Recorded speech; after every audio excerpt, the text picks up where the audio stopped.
right, so this is going to be a setup video for the Pandora DX.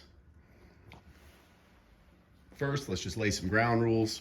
So whether you're on a cocktail or a storm or a typhoon, these buttons up here, ignore this button. So this is your start button on a typhoon or a storm.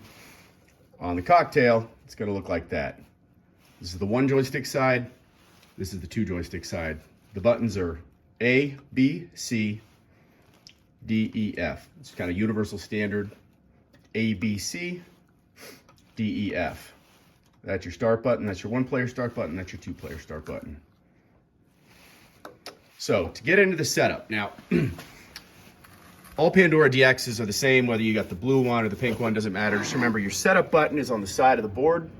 That's where your trackball cable is going to be plugged in. I've pulled it out just so you can see the button a little easier. Once the machine is turned on and you are in the menu screen, that's the menu screen. First thing you're going to do is push that button. It's going to take you into the setup screen. Now, if you're curious, to go into the next screen from this screen, all the instructions that you're going to need on how to use this screen are going to be over here. So if you want to use this video, you can. If not, the instructions are going to be listed over here once you get into this. So that setup button, once you're in here, you can always reference that, or you can watch the video, or it's in the owner's manual. So the first option, if you're curious, you can see here it says press A for OK. So again, we've got A. So the first option here is called an I/O test. This is the diagnostic board, part of the board that I plug in and check. This just allows you to test the joystick and buttons, make sure everything is firing the way that it should be, okay? Now you notice on the bottom it says return. That means to go back to the screen that you were just on, you're gonna press the one player start button plus the A button. That means you need to push them at the same time. So on this, the Storm and the Typhoon, that's your start button. And again, that's your A button. Press those at the same time, and we're gonna go back a screen. The next screen is for custom button mapping. This is gonna make it, I wouldn't recommend doing this unless you're really advanced or you kind of know what you want, but that's gonna make, instead of A, B, C, D, E, F, you can make this D and this E, you know, so you can change the mapping of the buttons, which is unique to some specific games, but mind you, this is a general mapping. So if you change the button configuration, you cannot do it by game. It's gonna do it universally. So it's going to now apply to every single game. I think the default are the best settings, but again, you can change it with that. So the next thing, system configuration. Again, A to enter that, so let's take a look at that and just see what it does. Okay, so the first option, now again, to go back a screen, we're gonna press the one player start button, which is this or this guy. They even got a good little picture of it there. So let's go back a screen just to show you. So we're back a screen. A to go forward, one player start to go back, okay? So let's go back into system configuration by pressing A. First option is credit setting. This is where you'll set the board on coin operated or free play.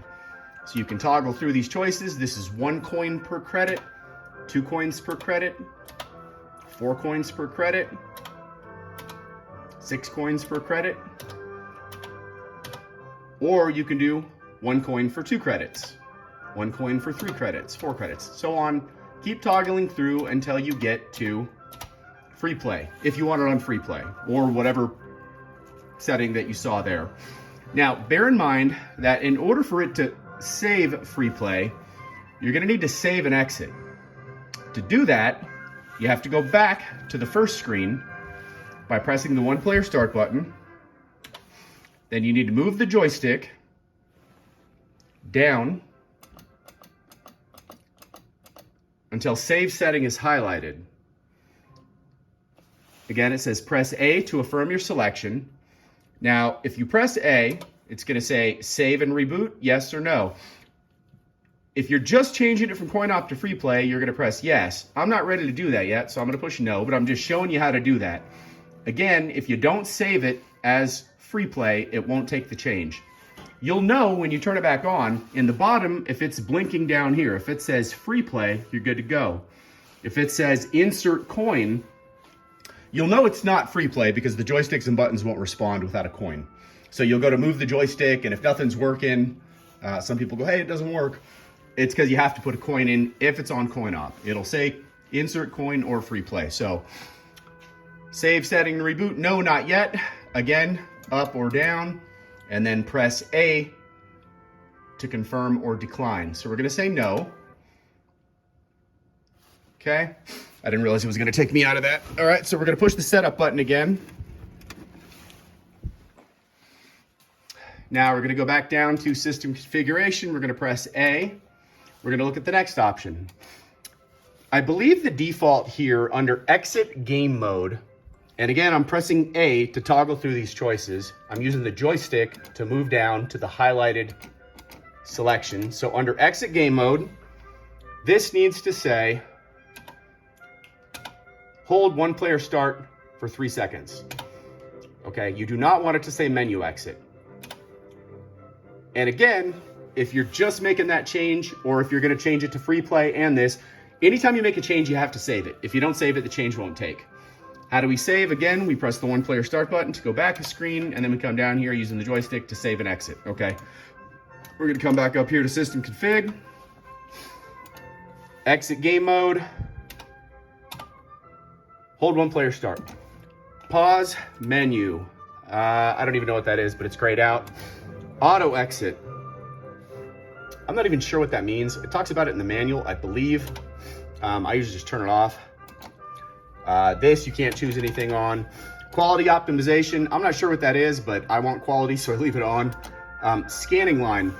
There's a setting in this board where it makes the gameplay. This is a 1080 high def modern LED TV, but this scanning line gives you the ability to give the screen the appearance of like an 80s monitor. It kind of lowers the resolution and it gives it kind of like static or interference patterns in the background. I don't want that. I want it to be as crisp and fresh as it can be, or vibrant. So I leave that off, scanning line. And then under timer mode and game time, those are all grayed out.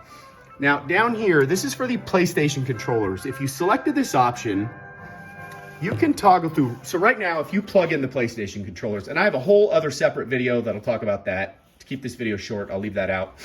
But this is player 1. This is player 2. When you plug in the PlayStation controllers, the factory default is going to have them as player 3 and player 4.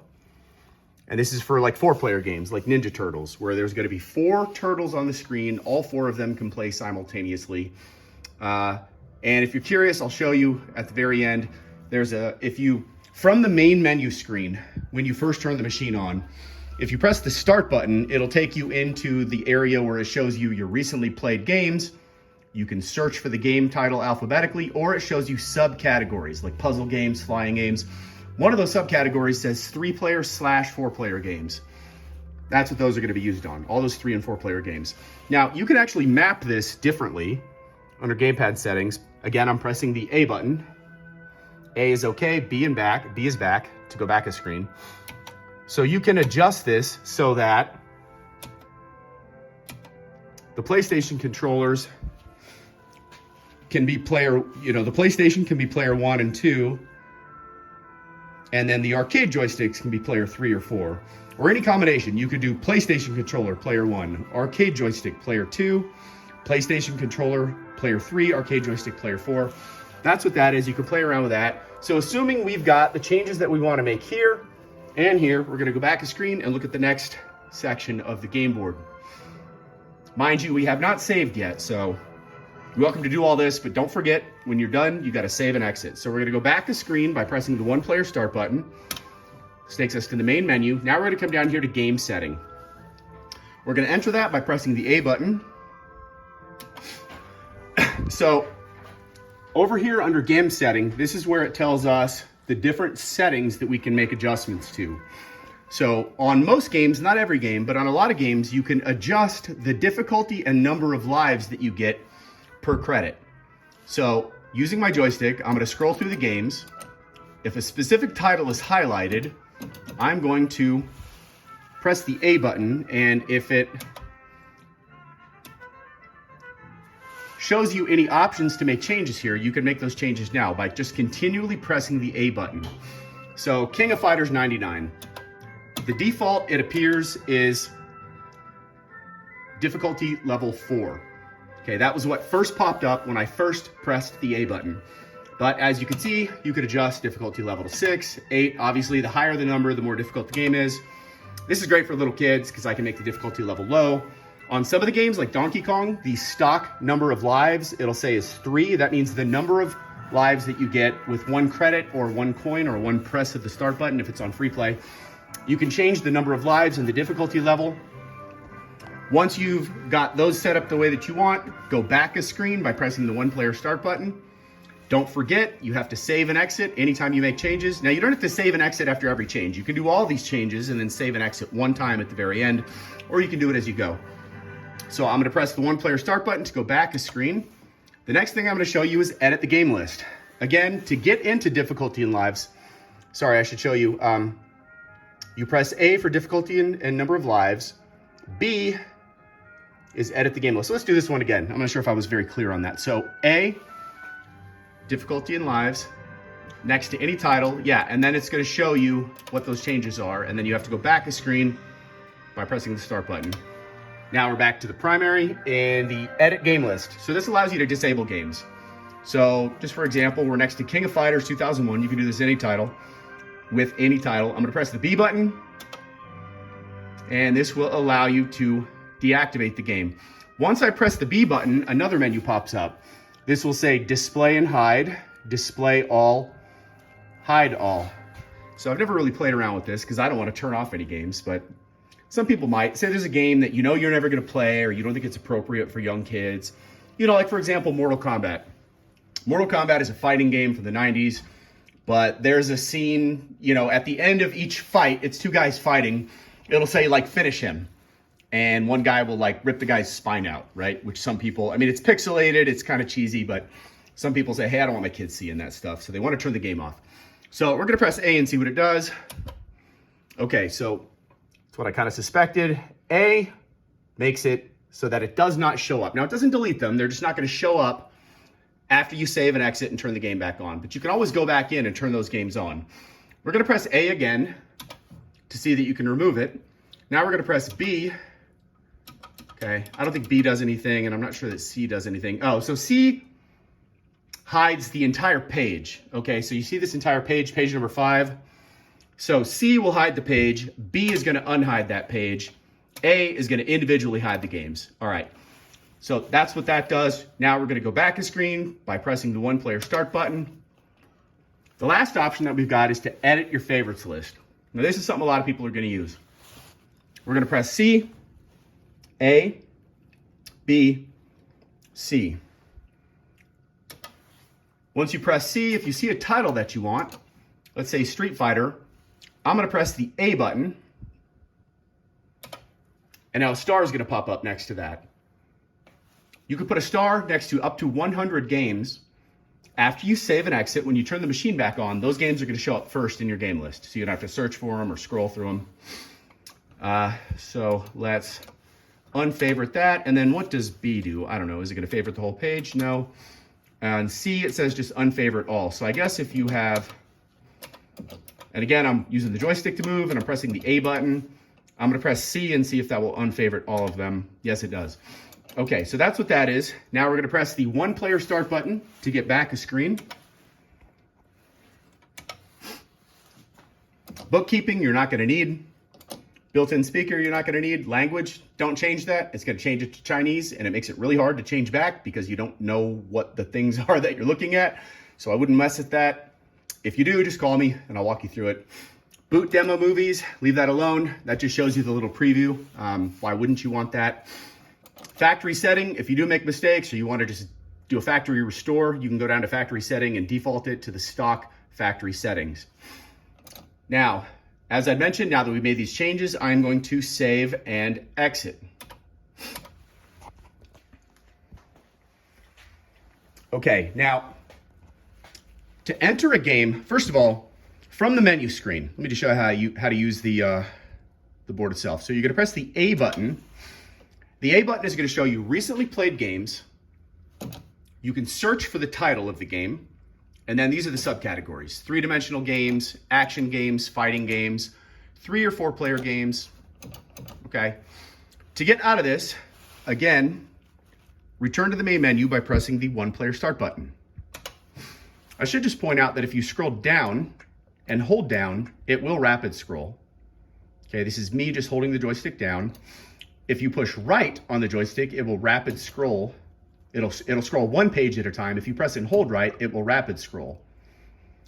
So this way you can go from game 1 all the way up to this particular pink board has 5,000 games. The most popular board that I usually recommend is called the Pandora DX. Standard DX, it has 3,000 games. But at any rate, and then if you're on game number 1 and you press the joystick left, which is what I'm doing now, you can jump from game 1 to the bottom of the game list, the 5,000 or the 3,000 if you have the 3,000 game board version, okay? So again, we're gonna press the One Player Start button. So here are my recently played games. If you see a recently played game, if you wanna bounce from here over to here, once the recent is highlighted, again, I'm just using the joystick, up, down, left, right, press the A button to enter recent, then you're gonna bounce back over here. This is how you're gonna be able to choose. I'm gonna show you that again. So we're gonna press the One Player Start button to get out of this. We're back to the main menu. From the main menu, press the One Player Start button to enter this, called a sub-menu, I suppose. Recently played games, if you wanna enter that and get over here, these are some of the recently played games that I've got. I'm gonna press the A button again. Now, once I get over here, to enter one of these games, I'm gonna press the A button twice. So we're gonna do A button once. From the menu screen, you do not press the Start button to get into a game. That's kind of counterintuitive. Just remember, from the menu screen, if you wanna enter a game, you press A. Once you are in the game, then you're gonna treat it just like a traditional arcade and you press 1 or 2 player start. Now, to exit out of a game, you're gonna press and hold down the One Player Start button for 5 seconds. When you do that, this window is gonna pop up. Obviously, continue means just go back in and keep playing. Save, this means you can save your progress. You could actually turn the machine off, come back later, load this game up, pick up where you left off. And then to do that, you would load up the game. If you save, then you have to, well, let me just show you. So we'll save. Okay, now we're gonna press and hold the Start button again, and then we're gonna exit, okay? Now, if you wanna load it up from where you were, we're gonna open up that game again. Once that game is loaded, you're gonna press and hold the Start button again for 5 seconds, and then you're gonna go load state, and then it's gonna load up that previous save point within the game, okay? So again, we're gonna press and hold the One Player Start button to exit out of this game. What else was I going to show you? Oh, to search for the game alphabetically. So again, here's the main menu. To get into the sub-menu, we're gonna press the One Player Start button. Come over here to search. So if you wanna get into search, where you start typing for the title, you're gonna press the A button to get into it. Now for the search, you have to type the title of the game exactly as it is displayed on the game list. And this can be confusing to some people because they'll type, Pac space man. And if on the game list there's a hyphen, if it says Pac hyphen man, it's not gonna display. So you could reference the game list by clicking the game list tab on the top of my website, or what I would recommend is just search for the beginning of the game.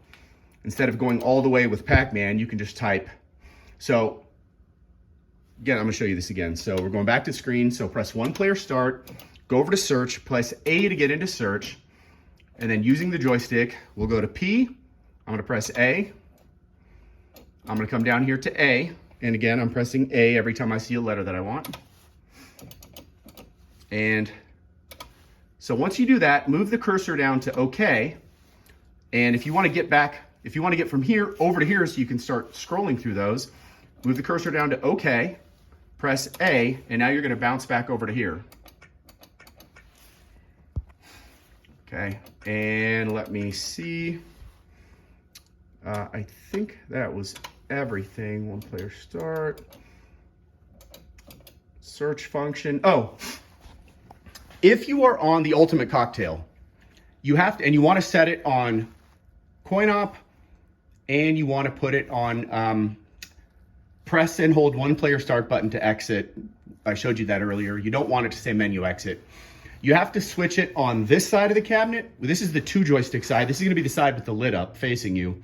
And you have to do it again on the long side, the side with just one joystick. And for you to switch, now that doesn't apply to this particular setup, but if you're on the Ultimate, from the menu screen, again, to get back to the main menu, you just press the start button. From the menu screen, you're gonna press and hold the B button, this button, for 5 seconds. And when you do that, your screen is gonna flip from a horizontal orientation over to a vertical orientation. Again, that doesn't apply for this. Okay,